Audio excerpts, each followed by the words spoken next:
for Europe, and we do about 2,000 surgeries a year. Here you can see the actual numbers for open surgeries. This is all open surgeries, so spine, brain tumor, everything, plus the endovascular procedures. And you can see that after a little dip around COVID, we actually last year had our busiest year where we altogether did 2,500 cases. And what we're seeing is that the complexity of interventions is especially increasing in recent times, also for because we're doing more complex spine surgeries. This is the team. So everything we're doing here is obviously not just my work, it's a team effort, and I'm very grateful for everybody who is on, shown here on this slide. We're also active in research, and what I think I'm proud to share is that amongst the departments within the Salzburg University system, even though neurosurgery is a relatively small department, we are amongst the top producers in terms of publications and impact factors. What are our plans for the near future? We are planning to open a new OR wing with an intraoperative MRI, hybrid angio suite, and hopefully new premises for conferences, research, and teaching, and new regional trauma center. This is the hospital that I work on currently, but I think it's always interesting to hear some differences in terms of how the medical system works, because I've worked for 13 years in the United States, and now I've been in Austria for a little over 3 years, so I have a relatively good understanding of what the differences are. First off, in Austria, essentially everybody has health insurance. You pay health insurance through your taxes, and you contribute to a number of different insurance carriers. The hospitals are funded through the state. So we are not a private hospital, we're a nonprofit hospital funded through the state. And what is interesting, maybe what is different compared to the US and also to the German system, we actually work more or less in a capitated way.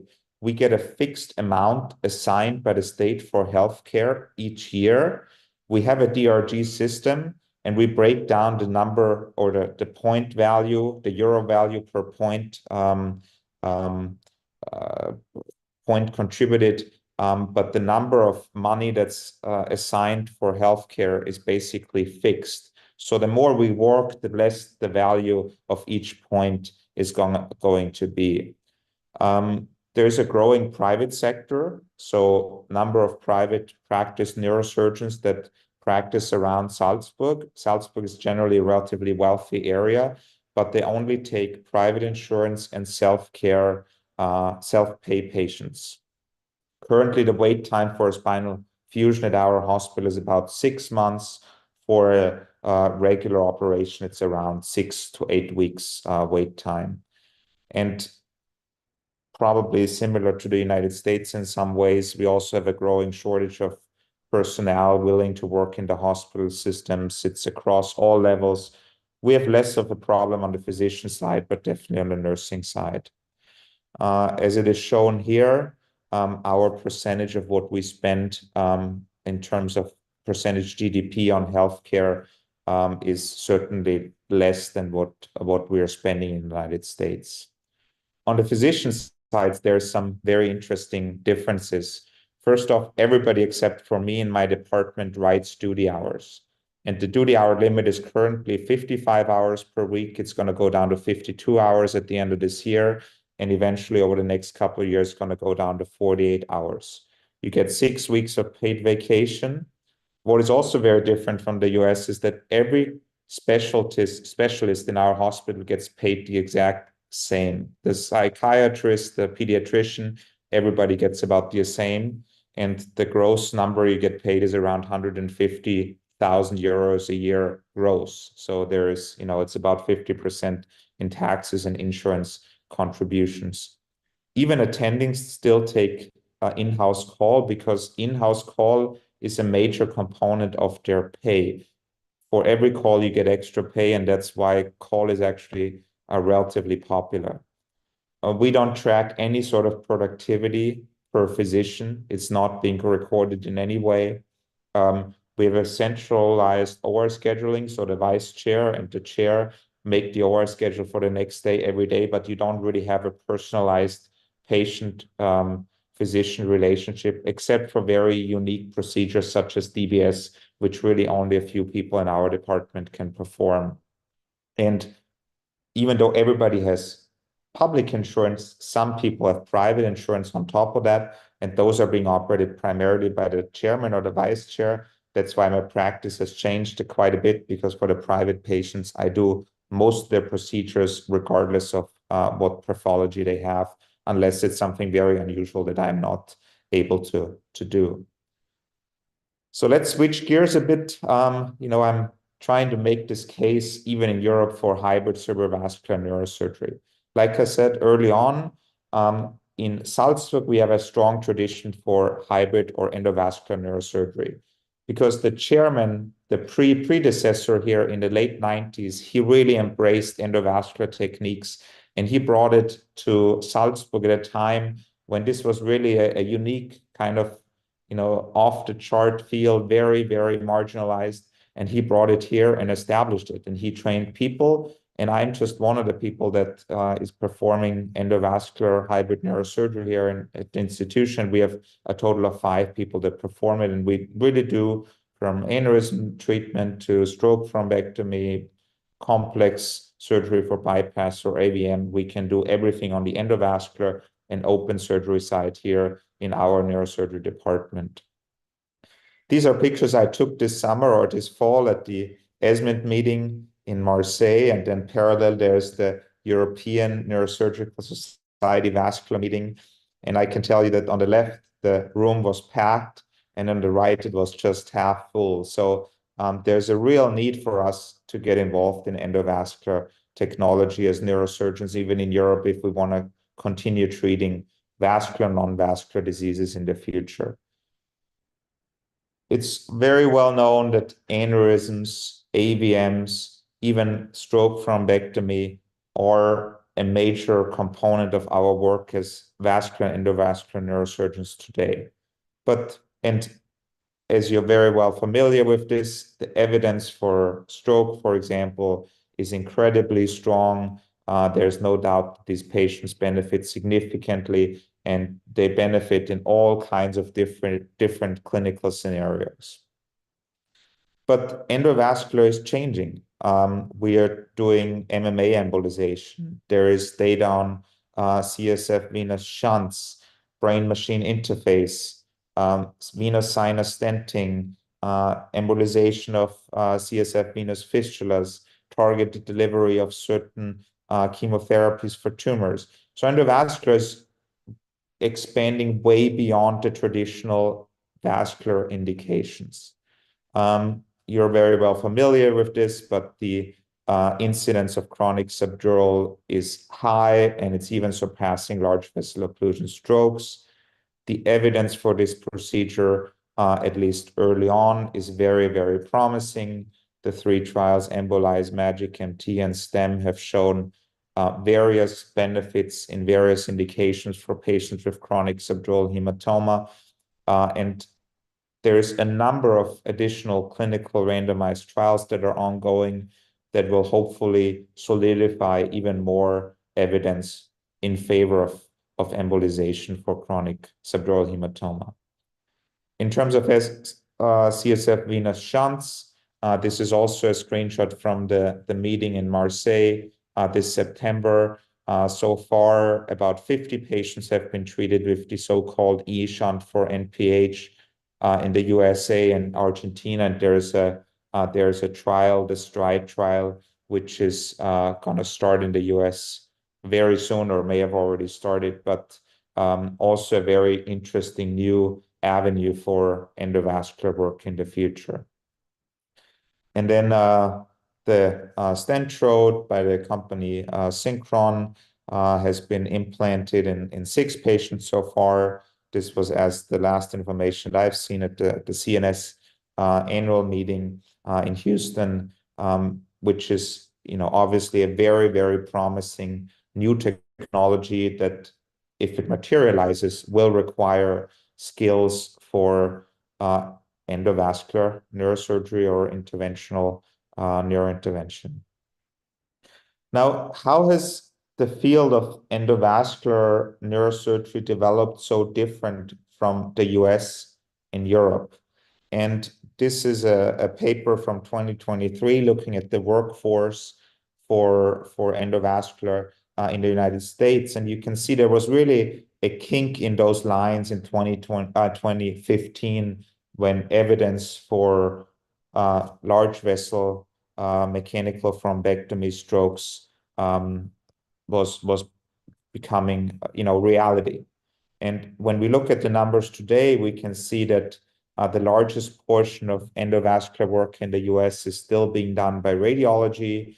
Neurosurgeons make up about a third, and neurologists are probably the biggest growing specialty, with, in this paper, about 20%, but the number is growing. In this paper, there were around 500 endovascular practitioners listed in the US, but the actual number, according to some estimates, is probably somewhere between 700 and 900 practitioners in the US.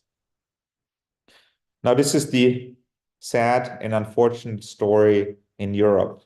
This was an email sent from Jerome Borgaerts. He's an endovascular neurosurgeon in the Netherlands, to the people that he knew in all of Europe, neurosurgeons that are doing endovascular work.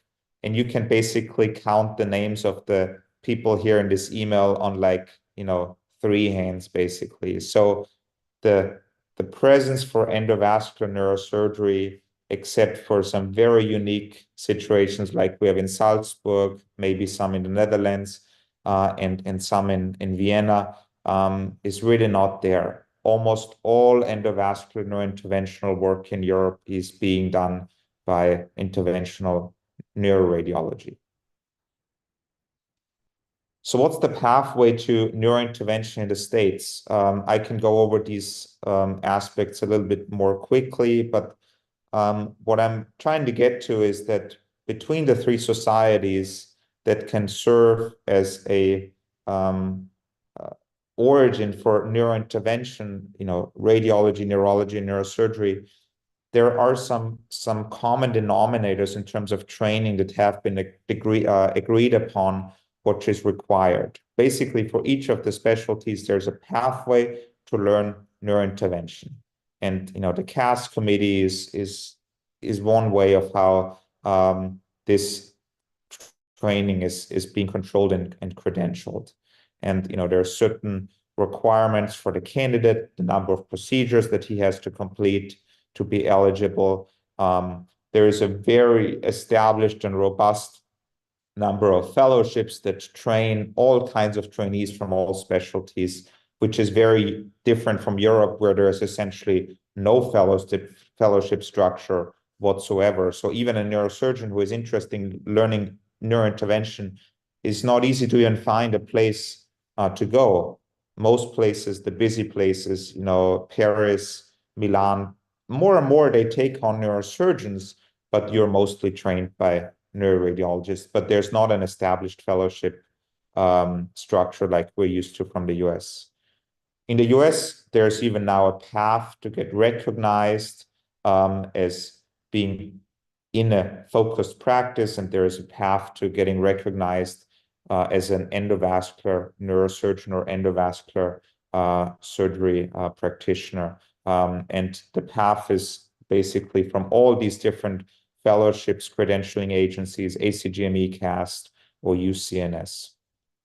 The path could be either to go through an accredited fellowship in the US or through a clinical path for those that have already done their training and are not in the position anymore where they can choose a specific fellowship, or they passed the fellowship level already. You can see here that the governing board of the committee is being staffed at equal parts from neurosurgery, radiology, and neurology. Now, what's the situation in Europe? And this is a nice paper that has been published by Simone Prischillo. He's an endovascular neurosurgeon in Rome, Italy, and Torsten Mehling, who is the president of the EANS currently. And they did a survey to see if it's even possible to perform endovascular procedures as a neurosurgeon in Europe. And really, there's only 2 countries that prohibit neurosurgeons from performing endovascular procedures. But it's also been said that there is a certain degree of resistance in many countries to open the door for neurosurgeons. Now, this is a relatively recent development, but the European Board of Neuroradiology has started to open the doors also for non-radiologists to essentially become credentialed as an interventional neuroradiology practitioner per their society's requirements. So the only other question that remains, Europe is a little bit more different maybe from the US, even though in the States also the medical credentialing at many levels is on the state level. But what is recognized on a European level doesn't necessarily automatically equate as being recognized on a national level automatically. And what is a little interesting, so these are the requirements for, you can see here, radiologists, neurologists, and also neurosurgeons, is that the radiologists want the neurosurgeons to complete 12 months in diagnostic neuroradiology to be eligible for this certificate, along with a number of other requirements that are listed here. What are we doing on our side? This is not just my effort, but the effort of a lot of people involved. Is we're trying to get neurosurgeons to become interested in endovascular. There was early on, like a few years ago, there was a lot of pushback from industry to support these courses. Now we have done a number of courses for endovascular for neurosurgeons in Amsterdam. The last one here was in Sofia in Bulgaria, and the course is very well attended. And nowadays also the endovascular companies are all there. So slowly but surely, this is opening up a little bit, and there are some cracks in this shell of shielding neurosurgeons from performing endovascular work. So in conclusion, we can say in the States about 1/3 of all interventional work is done by neurosurgeons. The neurologists are probably the growing subspecialty. There's an established fellowship landscape, and there's a relatively uniform way of getting credentialed from all 3 source specialties. And what is interesting in the US is that there we want the radiologists to perform 6 months of clinical experience. And when we compare this to the European status quo, we can say that hybrid or endovascular neurosurgery is an absolute rarity at this point. But I think given of where we're going in endovascular, there's an absolute need for us to stay involved in this field. Certification is driven only by neuroradiology at the time. There's essentially no neurologist doing any of this work. And what is interesting is that even though there seems to be now a path opening up for neurosurgeons to get credentialed according to radiology standards, they want neurosurgeons to perform 12 months of diagnostic neuroradiology, which obviously for somebody who is past their clinical training stage is going to be very hard, to comply. So now I'm going to come back a little bit to the traditional cerebrovascular diseases and how I look at them from a cerebrovascular neurosurgery perspective, and we'll start with aneurysms. When we look at our timeline of how innovation in aneurysm treatment evolved, we see that early on we had a lot of innovation on the open vascular neurosurgery side in terms of microsurgery, microscope, clips, microdoppler, the most recent major innovation probably fluorescent dye and ICG, which is very different from development in neurointervention, which is a field that has evolved much later. And all the major developments, except for coils, are more like clustered in the last, I would say, 10 to 15 years now, including stent coiling, flow diverters, intrasacral devices. So this old debate, which from the inherent nature of having neurosurgery and intervention in Europe separated so much, this like clip versus coil debate is probably much more prevalent here in Europe than it is in the US these days. But here it's still an ongoing debate. And I would just say, let's not necessarily fall into the ISET, trap. Coiling is not always better than clipping. We can't really extrapolate from ISET anything for unruptured aneurysms. The study didn't include any of the what we consider more novel endovascular devices, which doesn't necessarily always mean that the novel devices are necessarily better. And one issue with ISET was that in the clipping group, a lot of people were treated, or some people were treated in a delayed fashion. There were a number of re-ruptures that occurred before the aneurysm, which was treated, which basically was, contributed to also to a significant number of poor outcomes in the clipping group as opposed to the coiling group. Now, when we look at unruptured aneurysms as of last year, now we have at least one study that compared the treatment of unruptured aneurysms to endovascular techniques and open techniques, and this is the so-called CURES trial. It randomized around 300 patients. Most of those patients were also treated according to what we would consider more conventional techniques. There were some stent coiled and some flow diverted aneurysms. And you can see here in the outcome table that when we look at the outcomes, there were some definite advantages for the endovascular treatment, but there were also advantages for the open treatment. It seems to be always the same discussion around which one is better and which one is worse. And when you follow, this is kind of the subgroup analysis where you can see that particular for the MCA aneurysms, there was a clear advantage for open surgery over endovascular treatment. But in general, I think just from looking at this data, there is certainly some role for open surgery that remains even in unruptured aneurysms. This is what these debates or these papers then trigger. On the one side, you have the traditional surgeons, and on the other side, you have the hybrid people or maybe just endovascular folks. And, you can kind of get into this.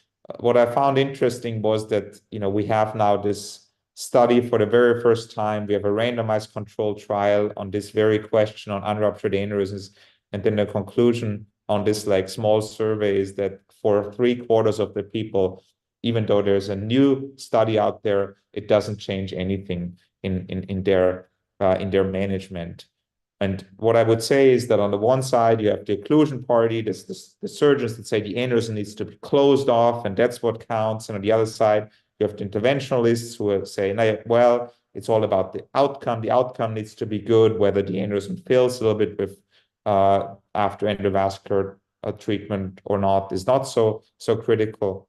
So I feel like that this debate is always difficult to resolve if you have two opposing specialties who perform these services. I like this kind of graph because it kind of keeps or it illustrates very nicely how I think about when I choose between open and endovascular. For young people, giant aneurysms, associated hematoma, that's still those that we would more or less treat open if it's at all possible. On the other side, old patients, posterior circulation, we almost never do any open surgery for those. And you have the ones here in the middle that you can go either way. I think in terms of giant aneurysms, flow diversion has certainly changed or shifted over towards the endovascular side. For me, I mean, my principle is this KISS principle: keep it simple, stupid. I try to treat an aneurysm in the most simple way. I'm trying to not make it complicated and choose whatever treatment modality I think is the simplest, goes the quickest, and hopefully carries the least risk.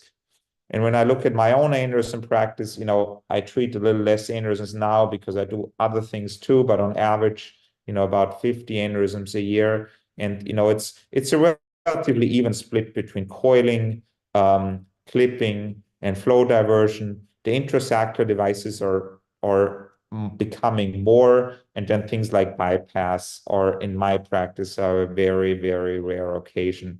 And when you look at the subarachnoid hemorrhages only, then you see that there's an even bigger share of simple coiling. We still clip about 20% of ruptured aneurysms, and we try to use stent coiling almost never, but we do use flow diverters for blister or dissecting aneurysms, because we really haven't found that trying to wrap them is any better than putting a flow diverter in.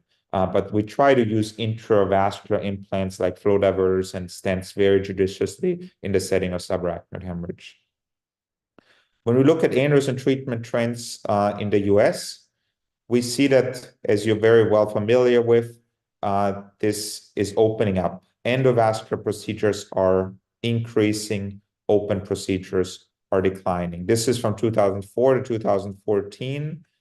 And here, when you look later, you can see that this is even opening up after 2014 at a much, much greater degree.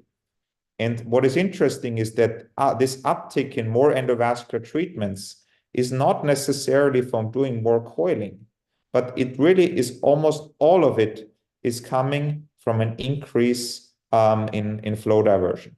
So the recent years, this uptick in endovascular procedures is from an uptick in the number of flow diversion procedures that are being done. When we compare this to Europe, this was a paper that we published last year where we surveyed cerebrovascular centers in Czech Republic and in Austria, and we probably didn't capture all treated aneurysms, but certainly a large number.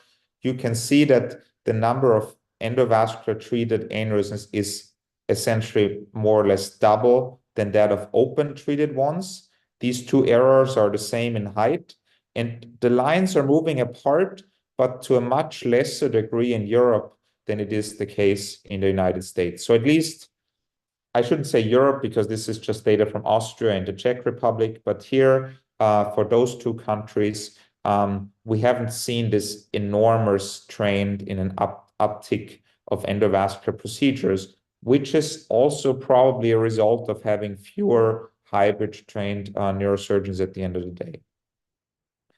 A few words on flow diversion, because it's one of my research interests as well. We have, this started during my fellowship at Beth Israel, and we have continued working that, assembled a very large database on patients that were treated with flow diverters, because around 2017, well, 2015 to 17, when I was a fellow, really flow diversion was really taking off, at least at Beth Israel.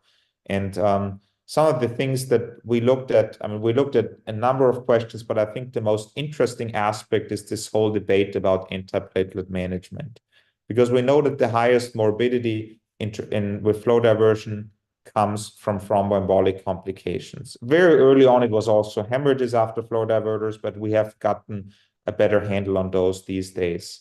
And flow diverters have, a very high metal content compared to a standard stent, and therefore are much more prone to forming, thrombus and resulting in a stroke risk. And what is controversial is whether platelet aggregation tests are good in this context. The three main drugs that are used is always a combination of aspirin plus clopidogrel or prasugrel, or the third option is ticagrelor.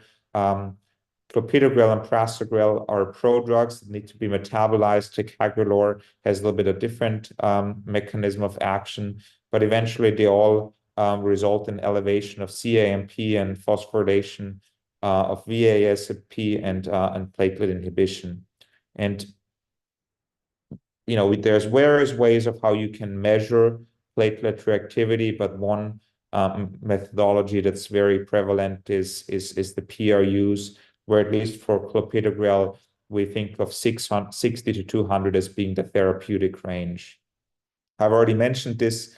Clopidogrel is a prodrug and needs to be metabolized. Here's the mechanism of action illustrated. And what we're knowing from our clinical experience is that up to 40% don't respond to this medication for a number of reasons. that are listed here.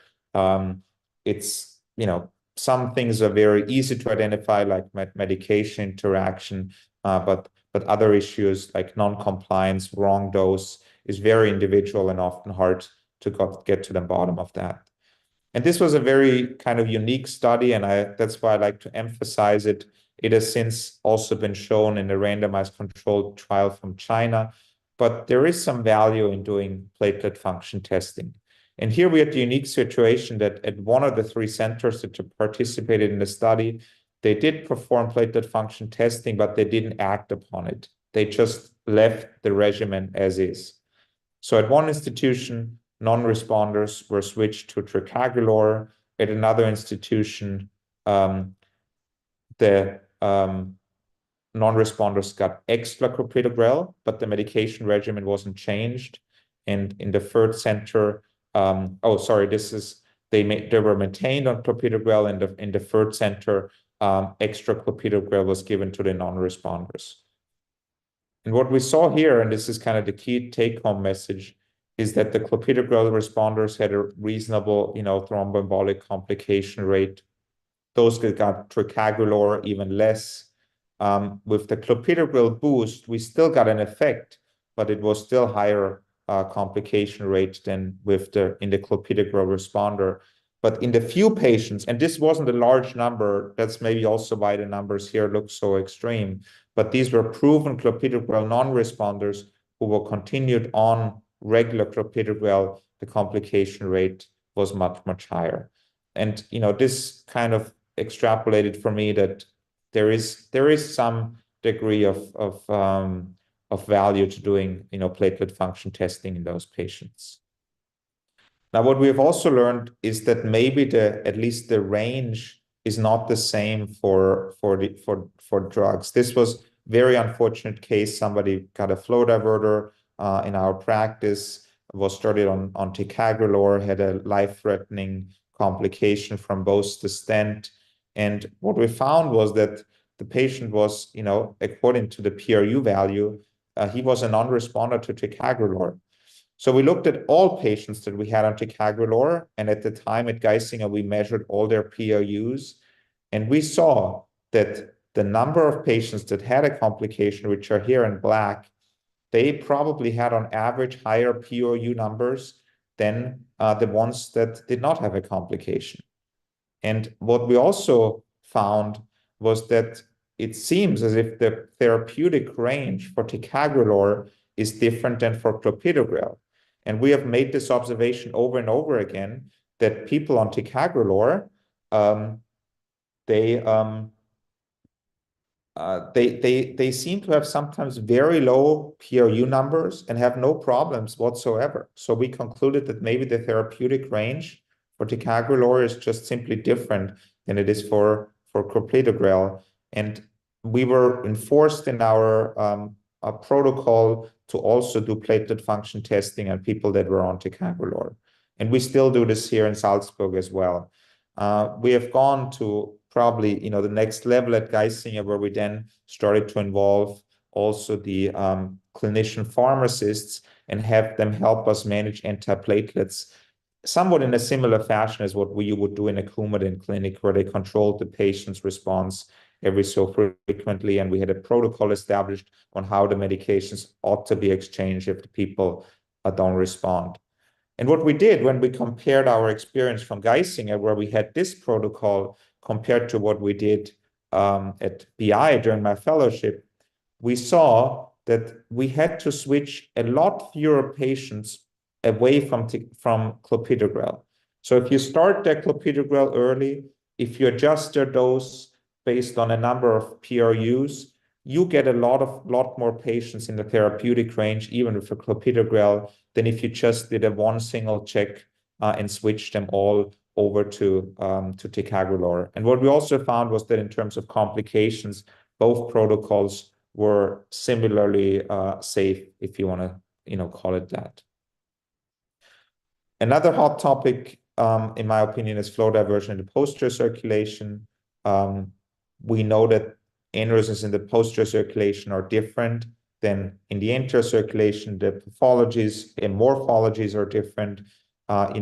of all, aneurysms, only about 10% are non-saccular.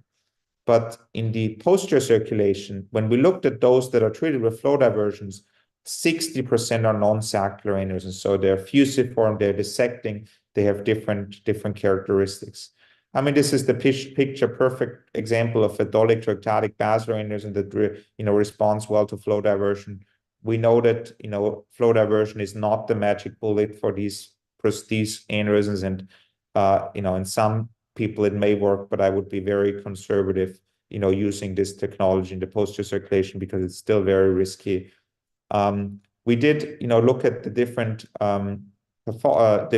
geometries, and in various studies we looked at aneurysms that were treated this way. And I think the main take-home message is that a large number of posterior circulation aneurysms that are treated with flow diversion don't follow the classic saccular picture. And what the other conclusion is that when we just looked at those periods that here, we learned a lot in posterior circulation flow diversion. When you look chronologically, the occlusion rates would go up, the thromboembolic complications would go down, the bleeding complications would go down. So there is a learning curve that we have mastered when it comes to posterior circulation flow diverter. And I think that the main recommendations are to avoid treating acutely symptomatic lesions, use fewer devices in the posterior circulation, use adjunctive coiling, as needed, and certainly use platelet function tests in the posterior circulation. And there's even some work from, I think, the Buffalo group and others that have, for some of those aneurysms, even recommended triple therapy with an anticoagulant and dual antiplatelet therapy to keep those patients on the safe side after treatment. So my takeaway point from when we look at aneurysms is that, we should maintain and hone our skills for aneurysm surgery, but we should use it for the simple, easy aneurysms for the most part. Surgery for very complex aneurysms, in some cases, is certainly still indicated, but it's not what you see in the regular practice very frequently. We know that aneurysms, small, unruptured, carry relatively low risk, so there's always a good reason to be conservative about treating them at all. Treating unruptured aneurysms has never shown to decrease the incidence of subarachnoid hemorrhage. Smoking cessation and blood pressure control has, so it's a matter of risk factor control. It's important in our own honest ways to record our outcomes. And this is the same here as it is in the United States. There's always a certain degree of productivity hunger that wants you to do more cases. And there shouldn't be any other factors than really the patient and their well-being that should drive your decision whether to treat an aneurysm or not. I want to just say a few words about AVMs and dural AV fistulas. Even there's still a niche for open surgery. What was interesting was that during my personal training in Alabama, almost all AVMs were radiated. In Boston, we had pursued a different approach. We operated, a lot more AVMs. And I've actually adopted the Boston approach even here in Salzburg for the most part. We don't do like a huge number of AVMs, I would say, between 8 and 10 per year, but for the most part, we try to treat them with surgery plus minus embolization. We don't have a gamma knife here in Salzburg. There's just one gamma knife in Austria, which is in Vienna. And for deep-seated lesions, we sometimes send them to Vienna for gamma knife. What is important to remember is that even, we have a way to estimate the risk of AVM rupture, not just, for aneurysms. We can make these estimates for AVMs as well. This was a paper that was developed at Johns Hopkins, and then we later validated at Geisinger. And we looked at a number of factors that are associated with AVM rupture. Aruba has been discussed at length in the various societies, and would be way too laborious to discuss all the different aspects of this study here. But what we can see, and this is, I think, an interesting study, is that even though it's like from a 10,000-foot view, that there seems to be in the post-Aruba area somewhat of a decrease of AVM treatments, and especially a decrease in endovascular procedures for AVMs.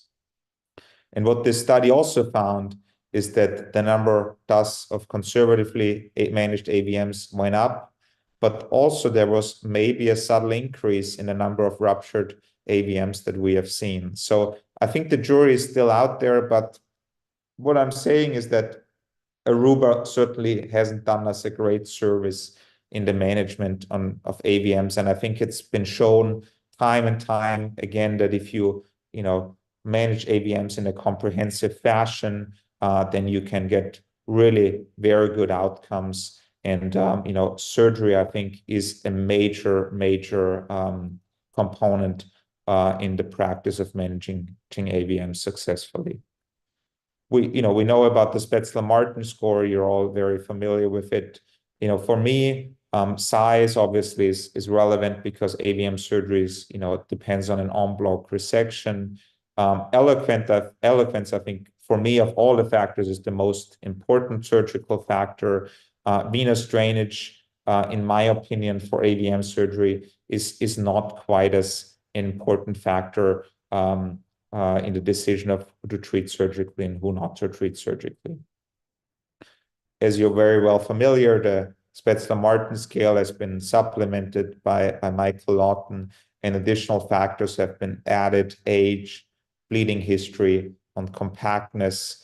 And for me here, obviously a bled aneurysm, if it's an accessible location, really facilitates surgery, makes surgery a lot easier. And compactness is obviously also a critical factor in terms of eligibility for surgical resection. I think really great examples, great AVM surgery examples, or Sylvian AVMs, like this one here. There is no good embolization target here with a lot of en passage feeders. Those are, ideal cases for surgical resection. You can see here, pre and post-op imaging. What has been the game changer in my practice is these non-stick irrigating bipolars. Except for like very big feeders, you almost never, or I almost never need or use AVM clips. For the most part, I can get away with coagulating these vessels with the non-stick irrigating bipolars. This is another nice example of a Sylvian AVM ruptured. Here, interhemispheric AVM, also compact nidus ruptured AVM. These are really great cases where I think surgery really is the ideal and go-to treatment here.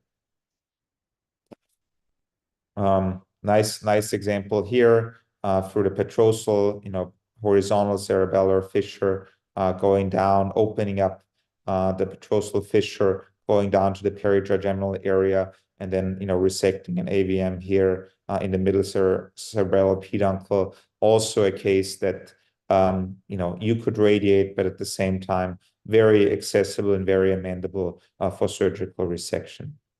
On the AV fistula side, I think surgery plays less of a role. We do tend to embolize most AV fistulas primarily, with the exception of type 1 AV fistulas in the spine, which we almost always treat surgically. Ethmoidal fistulas are perfect for surgery. Fistulas around Dandy's vein in the posterior circulation, posterior fossa, oftentimes very good surgical candidates. It also all depends on whether the fistula's nidus converges on one vein that is very accessible through a surgical corridor. You're very well familiar with spinal dural AV fistulas that can be ideally treated and very easily treated with a simple open operation. And I think I'm, coming here towards the end of my talk. In my opinion, surgery is and remains a mainstay of, modern AVM management. It's very critical to treat AVM surgically, especially those that are surgically accessible.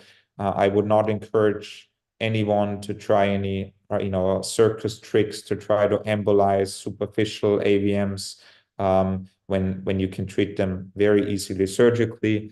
What is important to recognize that a lot of morbidity in AVM surgery or AVM management comes from the embolization itself. The surgery itself doesn't often carry as much morbidity as the embolization does. We have really no clue what happens to partially embolized or radiated AVMs. I mean, we know we have some data, but in general, I think if you treat an AVM, you should go in with the goal of treating the AVM completely, just to like embolize a little bit, unless there's like a bleeding source, without any, complete idea of how the AVM should be treated completely, is maybe not a very good strategy to pursue.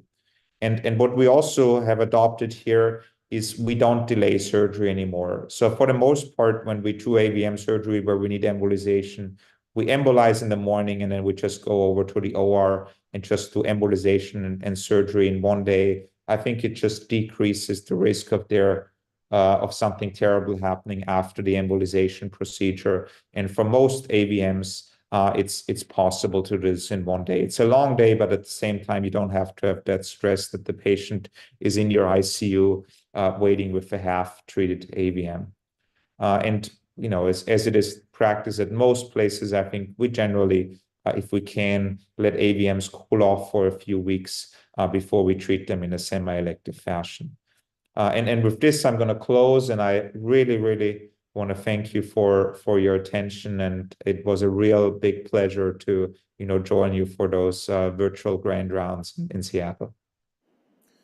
Thank you so much, Dr. Grisonier. It was a great talk. I will open the floor now to our faculties for questions or comments. Yeah, I really enjoyed that, Christoph. Thank you so much. I want to talk a little bit. It was a lot of kind of deja vu for me hearing the transition or the interest in increasing the number of neurosurgeons involved in the endovascular, and I certainly understand a little bit about that uphill battle. I wonder what would be your ideal state and why? Well, I mean, what I'm fearing for Europe is that all vascular disease, neurovascular disease, is slipping away from neurosurgery. We're basically not going to be involved in any kind of vascular disease treatment at all anymore. And I think, in France, probably it's already gone very far in this direction. And if we don't, at some point, trying to get neurosurgeons, ambitious about doing some endovascular work, I feel like we're going to lose, not just the vascular disease, but then we're going to lose the chronic subdurals. We're going to maybe use the shunts. I mean, nobody knows exactly where we're going to go, but I think there is a need for neurosurgery to stay involved in this pathology, because, I see this maybe more here in Europe than I saw it in the United States, but I see these artistic ways to solve a simple surgical problem with just, amazing endovascular technology, where you could have just done a simple surgery and solved the problem right away, rather than to do some sort of circus tricks with all kinds of endovascular, attempts to treat something. Yeah. And, the barriers, so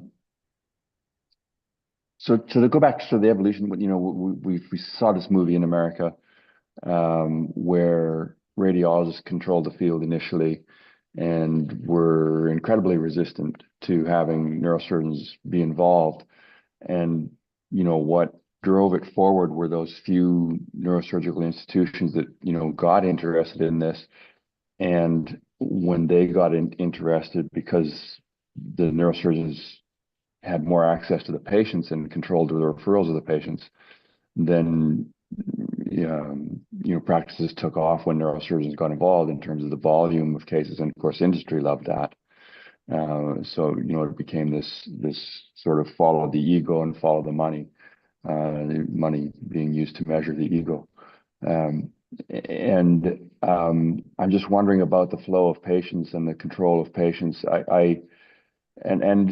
We see significant change here as the neurologists become more and more engaged, and we see it fracturing a little bit in a couple of ways. One, with people treating really not much more than stroke, maybe subdurals, but very narrow practices.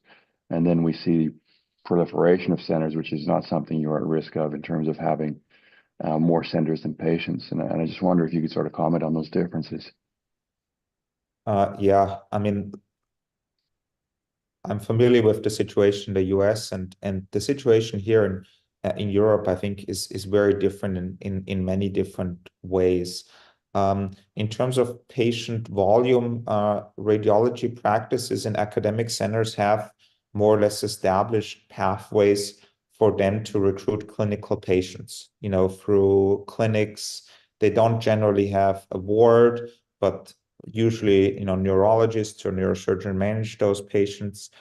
So the access to patients that has been established I think, at many centers in Europe. So the radiologists don't, I think, in my opinion, gain any additional patient volume by allowing neurosurgeons to participate more. I think that train probably has that is long gone.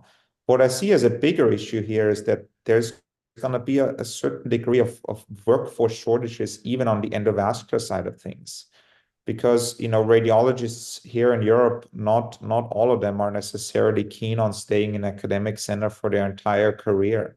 And with the indications for endovascular procedures ever growing, there's probably not enough people who really can do this work. And neurosurgeons can, because they're already bound, to the academic center. And, there are some centers in Austria that I think more and more rely, on neurosurgeons doing also endovascular work. I mean, Salzburg has a long tradition in endovascular neurosurgery, but, at our center, if we didn't do this, essentially nobody would do it. I mean, we don't have the radiology workforce to do this kind of work. And I think, as more and more people, especially in Europe, are leaving academic medicine because they find their luck elsewhere, I think there's just going to be a need for other specialties to get involved to do this kind of work. But what is an impediment here compared to the States is that in the States, you just had, Buffalo as the first and foremost institution that, was able to train a lot of people at a very high level and at a high volume. Europe is much more segregated in terms that a lot of fewer, the centers are a lot smaller. So we really don't have the volume here to train multiple fellows, even though we have neurosurgeons capable of doing these procedures. I don't have the volume to train, a number of fellows, because most centers have lower volume, because there's just much more academic places, and the cases are divided amongst many more centers. Yeah. Well, interesting. Steve? Christoph, that's a great talk. Great to see you again, and fascinating just to hear your perspectives. As you know, I started my training in New Zealand, and so there's a lot of parallels with the sort of public and private system, and getting to the end of the year and seeing how you're going to stretch those dollars to treat the 10 aneurysms you've got left to treat, etc. My question was regards to the working hours, both for the consultants or the attendings and the residents. It's fascinating. I'm sure our fellows would love to work for 45 hours a week. What are your perspectives on the training, the ability to get that sort of 10,000 hour rule of volume for training, not only for the fellows, but you've got a lot of attendings, a big department. How do the attendings get those hours and those case volumes to do the complex cases, or is it a very select few people that do the complex cases, or do you have to send people overseas to the US to train, or how do you deal with the work hour restrictions? Yeah, I mean, as you're well familiar, that is a big issue, and people don't leave our residency at the same level of training as US trainees do. It's less of an issue here because most people stay in academic medicine, at least early on, because neurosurgery and private practice is there, but it's a very, very small component of neurosurgery. And most of neurosurgery in the private practice is maybe a one-level fusion and discectomy. Nothing else cranially is done outside of the academic centers. So people have a chance to continue training after their formal training is over. But it's this general trend in Europe to work less and less and less is at complete odds with what we are having to provide for our patients. And it just takes a lot longer to get proficient. We try to compensate for that by doing cases together if we can, and getting the younger people involved. People that are early in their career, I encourage them to maybe go overseas and really go to an American or Canadian center to really do some high level training there for for a number of years to really get good exposure. I'm really sorry, but I already said this earlier. I have a bit of a catastrophe at my home, so I have to jump off the call if that's all right, because I have to get some issues resolved there. No problem. Yes, of course. Of course, good luck with that. And yeah, we are at time, so we very much appreciate you being with us today. Thanks so much. Lovely seeing you, and we hope to keep in touch. So thanks again, Christoph. Thank you for the invitation. It was a huge honor, and I really appreciate seeing you again. Good luck. Christoph, All the best. take care. Bye.